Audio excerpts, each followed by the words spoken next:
Hello, everyone, and welcome to our first session of Up to the Challenge. Every session will host guests that highlight the different SDG themes covered at the Financial Times SDG Challenge. And I see that some people are already joining, so it's really great to be with you all today. Feel free to drop a line in the comment section telling us where you're connecting from so that we can see where everybody's connecting from while we wait for more people to join.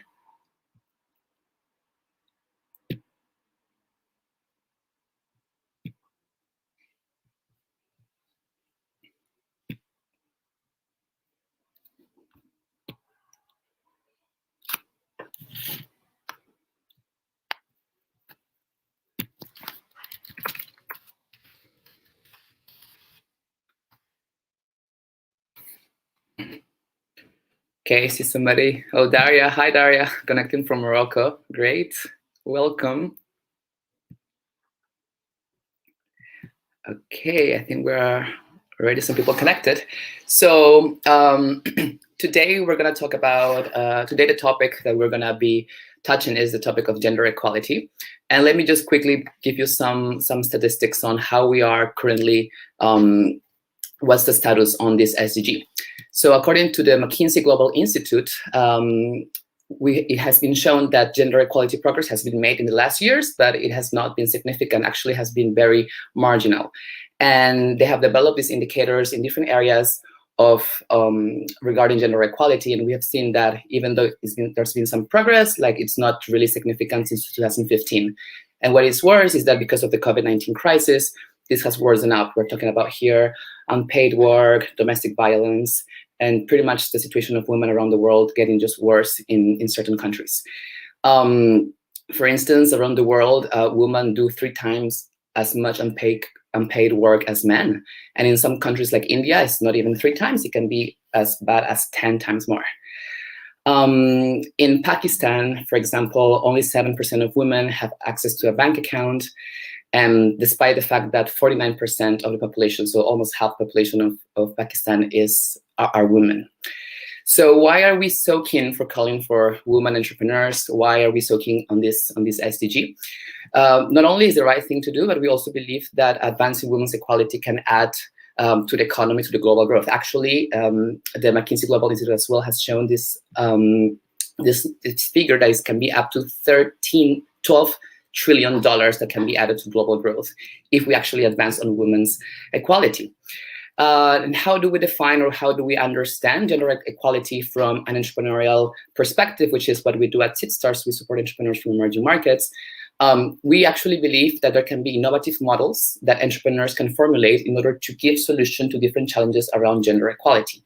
At the same time, we believe that venturing in building a company, so starting a company, is a great way for increased participation of women in the economy. And today, I have the pleasure to talk to one woman entrepreneur whose story is really inspiring. So let's just get to it. My name is Romulo. I'm the lead of diversity and inclusion at Seedstars, and I'm also partnership manager for the SDGs in Latin America. And today, I'm really happy to welcome Halima Iqbal. She's the founder and CEO of Oraan. Hi, Halima. Hi. Thanks for having me. I'm super excited to be here. It's a pleasure to have you. Thank you so much for your time, and really, really excited as well to be talking to you. So Oraan is one of Seedstars' portfolio startups who recently raised the largest seed round by woman-led startup in Pakistan. So what can we say? You really raised the bar really high. Maybe we can start by, you can tell us a little bit about yourself and about Oraan itself for the audience. Absolutely. So I'm Halima Iqbal. I'm the CEO and founder of Oraan. My background is in banking. I started off my career in North America. Started off as an investment banker, moved on to do consulting. And after a decade of being in North America, I moved back to Pakistan to find Oraan, which is Pakistan's first women-led, women-first financial technology platform. And we take a very hyper-local approach to financial products to then build a full services neobank. Great. Sounds amazing. And may I ask you, how did you come up with the idea? How did it all start? Absolutely. So when I moved back to Pakistan, in late 2017, early 2018. The first thing when you move back to a country or move to any country is to open up a bank account, right? And I was rejected by all large banks in Pakistan to just get a basic bank account, which is my right. And it took me 3.5 months to get that bank account open, Wow. which actually frustrated me enough to start researching and understanding what were the ground realities. If there's such a massive disparity between the formal economy and the informal economy, how are people saving? How are people interacting with money?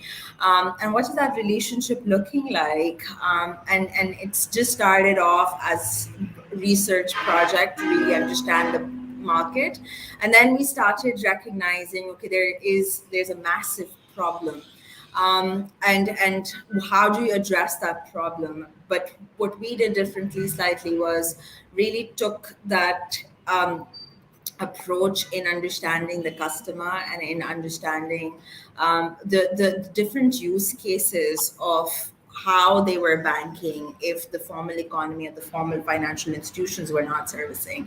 And what we realized that while the formal economy was not servicing, these people had created their own banking tools within their communities in the form and shape of Raskas, which is a group savings and a group credit product. And 41% of the Pakistani population does it, and $5 billion get rotated on an annual basis. So from our perspective, it was like, okay, this is a great opportunity to find that segue into the financial services by digitizing a behavior that already exists in the market. It's culturally, religiously, and socially acceptable. So and it's also gender inclusive, right? Which was very interesting aspect, because it's the only financial tool in Pakistan that is used by women more than men. And women use it 1.3 times more than men, which is really, really exciting. So we took that and started building the business around it. Great, great. And I definitely can relate as well into the model, because I come from Peru originally, and we have the same type of system informally for saving. And I think in many countries, in emerging markets, it's a common thing that people do. And you mentioned something that is quite interesting, being like it's already integrated in the culture, it's already integrated in society. And you also mentioned that you started doing a lot of research about how the consumer behavior was and so on. Did you have any barriers to enter the market? I think for us, it was also trying to figure out how to be creative around those barriers. Yes, there are barriers, of course, right? Like when you're in such a regulated and such a competitive space, there are barriers around licenses, there are barriers around, and being the only woman in this space at that time, it was just like, how do you set those precedents? How do you go and negotiate your partnerships with different kinds of financial institutions or even corporates? But I think it was for us, it was being creative around what the infrastructure offered and building on top of it, rather than saying that, oh, there are too many barriers and let's start deploying capital, because capital is also limited being a woman entrepreneur. I mean, we know that what the reality of capital deployment from that perspective is. So we took those barriers and started building the solutions around it, to reduce our time to market. Okay, makes sense. And in understanding these barriers and how the entire, let's say, system worked, I'm sure there was also a part of designing how your product was going to be built, and so on. And in a previous interview, you were quoted, "Oraan was founded when we realized that the majority of the population struggles to access financial services simply because they are not designed for them." Could you elaborate a little bit more on this? Absolutely. So currently, women are disproportionately underserved by the Pakistan's financial system, and it's also true across board as well, right? With the South Asian average of 37%, only 7% of Pakistan female population in Pakistan is financially included, and it's one of the largest gender gaps in finance in the region. One of the main reasons for this is that the formal financial institutions do not view women as economically viable. Hence, financial products are largely designed by men for men. And as a result, their social requirements, their mobility requirements, their requirements of how do they absorb and how do they uptake this financial product is not necessarily taken into consideration when design is happening, right? Our requirements as a woman is not no different when it comes to financial products, right? We want to take deposit, we want to do deposit, we want to be able to take credit, do savings, take up insurance, and make payments. But how we access that service and how we understand it is slightly different. Our needs might be slightly different. And that's really true for a large majority of the population. If 49% of the country's population is women and only 7% are financially included, there is a problem.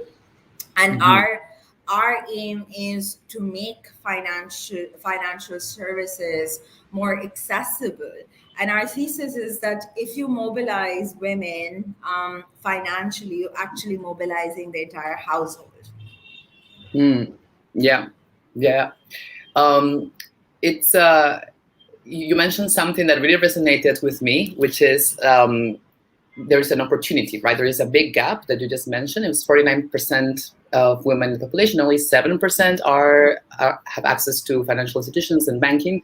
That is an opportunity, and I would also like to understand a little bit more.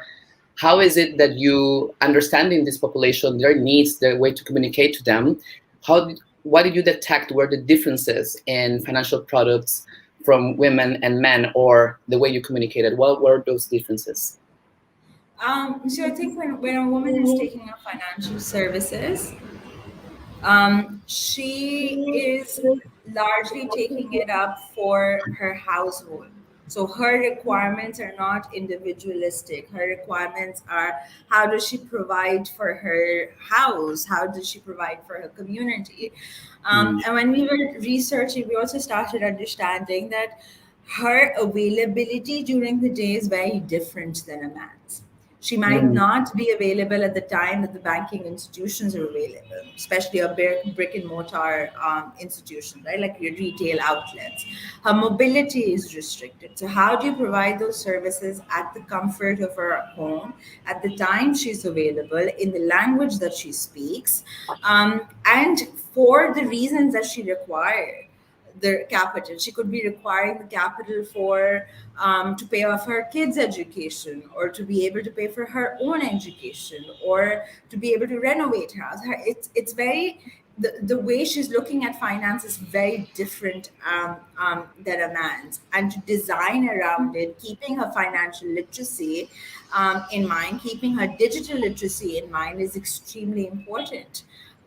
And to provide her with a space where she's also comfortable, right? Like women, what we found out, one of the insights that we have is that it's when you're distributing these financial products, it's better to do it from a community perspective, because she requires that sense of belonging. Finance is very intimidating. It's the first time she's actually interacting with a formal institute. And if you were giving her directly one-on-one, that level of comfort and that level of intimidation is there as well. So you have to be, when you're designing your go-to-market strategies, you have to be very cognizant of those behaviors of how women want to be interacted as well. Great. It's a great inspiration also for other models, I would say, because it's the same. It can be the same type of product, but it's more like understanding their customer needs, how they behave, and how they want to be communicated and approached. That really makes a difference, like you said, in the go-to-market strategy.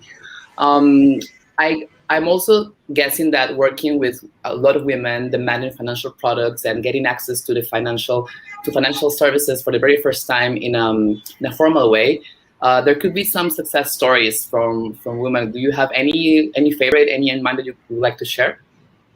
Yeah, so what we've done is we've actually created a safe space for women to come and speak about their money is taken as a taboo in Pakistan and lots like if you don't have enough, you're not very comfortable speaking about it, and even if you have enough, you're not very comfortable ever speaking about it. So what one of my very I was very inspired by this lady who had taken financial access to be able to take up IVF treatment to solve for fertility. And she did it. She took it in her control and said that I am going to make that choice, and I want to be able to um, break these taboos and challenge the status quo and take control of my financial future because I want it. A year later, she has a kid and she's super proud of that kid. And we're super proud to have her part of our family.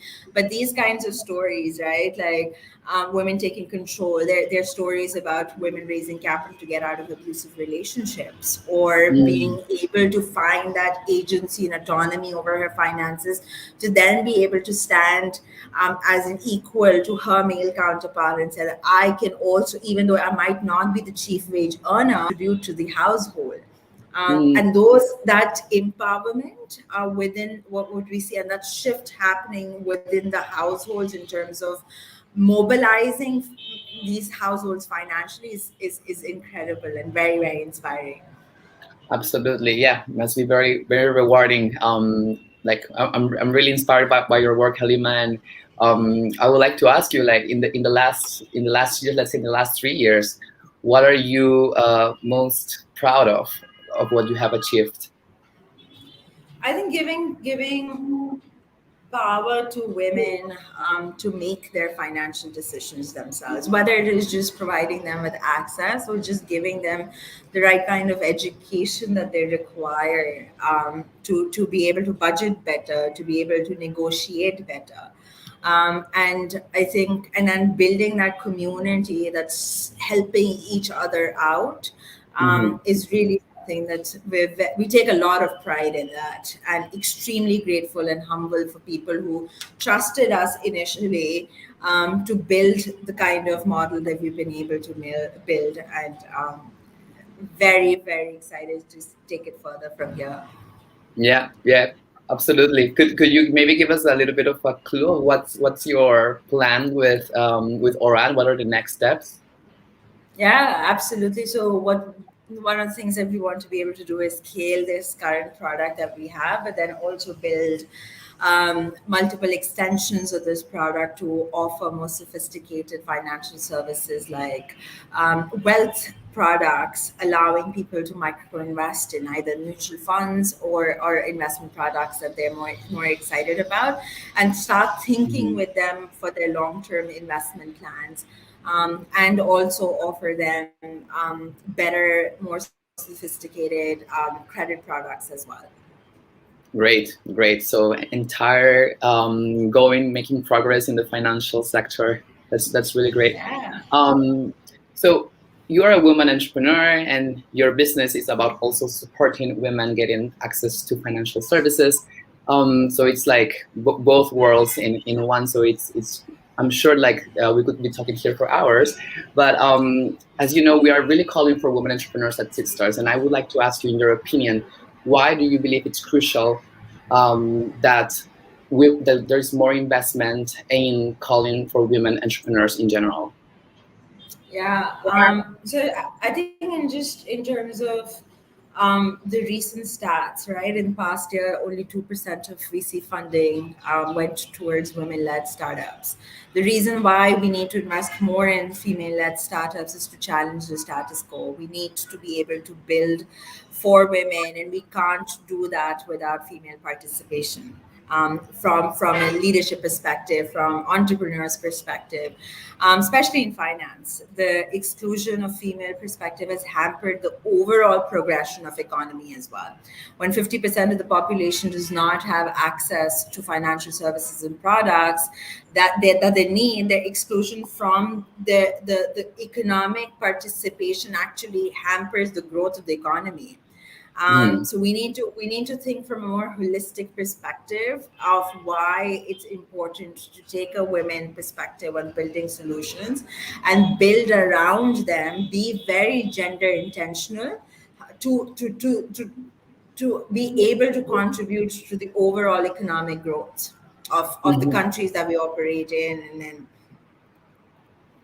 yeah, great. I think you mentioned something very, very important, which is the gap that we are seeing actually translates in loss in the economy. And it's not so much about, it is about the social aspect of it, but it's also about the economy slowing down because we are unable to close this gap, and it has so many repercussions in society and economy, the country's competitiveness as well, in the quality of life in general of the population as well.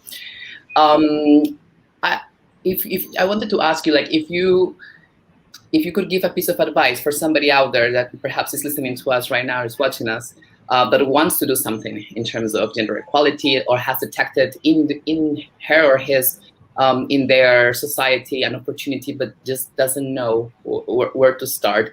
If you could leave us with one message for this person, what would that be? I think take that risk. Take that risk, get out there, start speaking to the community that you want to be able to solve for. And once you take that first step, you will realize that there's a whole tribe that wants to be able to move ahead with you. So somebody needs to take that step, and if you're thinking about it, go out and do it. It's going to be a very, very tough journey. Not gonna glorify or sugarcoat that, but it's going to be totally worth it. And you will very quickly start realizing that you're not the only one. There's so many people out there who will share the same voice as you, who will share the same mission as you. And as you go forward, you will build that tribe and community around it. But take that risk. It's totally worth it. Totally worth it. Great. It's really inspiring talking to you, Halima. I'm also very curious to see where Oraan will go and how it will expand. I really want to thank you so much for your time. It's been taking that risk, exactly. It's been inspiring to talk to you.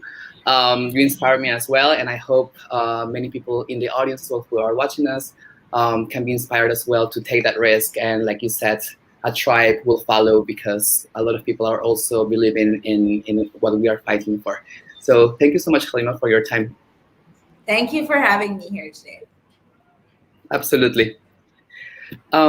So we are, as you know, we are calling with the Financial Times and SDG Challenge. We're looking for startups and entrepreneurs and initiatives in different areas, in different SDG thematics. So we have gender equality, good jobs and economic growth, good health and well-being, quality education, climate action, and reduce inequalities. So if you have a solution, or if you think you can propose a solution, a model that is interesting and innovative, right now the call for applications are open. We're looking for any type of entrepreneurs in these different categories, and the application deadline is on November 11th.